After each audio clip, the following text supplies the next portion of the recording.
এখানে বাংলাদেশি কুইজিন, এটা হলো বাংলাদেশি কুইজিন। কুইজিন শব্দটার অর্থ কেউ বলতে পারবা? কুইজিন, কুইজিন শব্দটার অর্থটা কি? কুইজিন শব্দের অর্থ হলো রান্নার ধরন। রান্নার কি ধরন? আচ্ছা, মনে করো তোমাদের প্রত্যেকের যাদের মা আছে, প্রত্যেকের মায়ের রান্না হলো সবচাইতে সুন্দর রান্না। মানে তোমার মায়ের রান্না তোমার কাছে ভালো, কিন্তু আমার কাছে ভালো নাও লাগতে পারে, কিন্তু আমার মায়ের রান্না কার কাছে ভালো লাগবে? আমার কাছে ভালো লাগবে, তাই না? এটা এমন না? জি।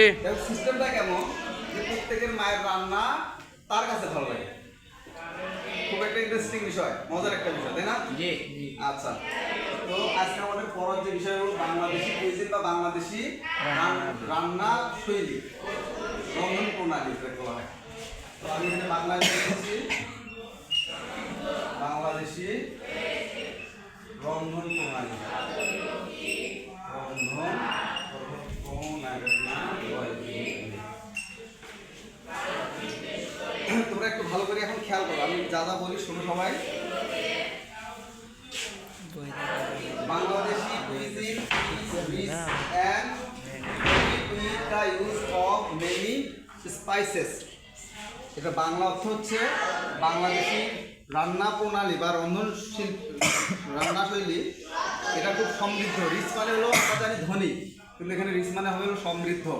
আমাদের বাংলাদেশে অনেক রকমের রান্না হয়, এক এক এলাকায় এক রকম। তোমাদের এখানে একটা মিল্লি ভাত হয় না? জি। আমাদের ওখানে ওটার নাম কি বলে জানো? আমাদের এলাকায় বলে আটার ডাল। ঠিক আছে কি? কিন্তু সিস্টেম একই, আমরা অন্য নাম বলি, তোমরা অন্য নাম বলো। ঠিক আছে কি?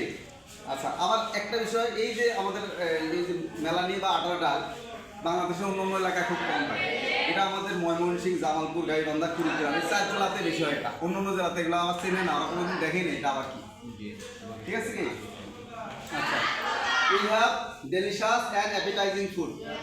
আমরা কি করি? ডেলিশাস মানে সুস্বাদু। ডেলিশাস মানে কি? সুস্বাদু। ফুড মানে খাদ্য। অ্যান্ড অ্যাপিটাইজিং ফুড, এবং কিছু কিছু খাবার আছে যে খাবারগুলো দেখলে আমাদের ক্ষুধা লাগে, ভালো লাগে, যে খাইতে ইচ্ছা করে, তাই না? আচ্ছা, অ্যান্ড সুইটস। সুইট মানে কি? মিষ্টি। আচ্ছা, boiled rice is our staple food. Boiled rice মানে হলো আমাদের ভাত, যেটা রান্না করা ভাত, তাই না? ভাত রান্নাই করতে হয়, এটা আমাদের প্রধান খাবার। আমি তোমাদের প্রশ্ন করবো, what is our staple food? তোমরা উত্তর কি দেবা? Rice is our staple food. ভাত আমাদের কি খাদ্য? প্রধান খাদ্য। তাহলে স্ট্যাপল মানে কি? প্রধান। থাকবে এটা? যেটা আরেকটা ইংরেজি আছে মেইন, আরেকটা ইংরেজি কি আছে? মেইন। আচ্ছা, ইট ইজ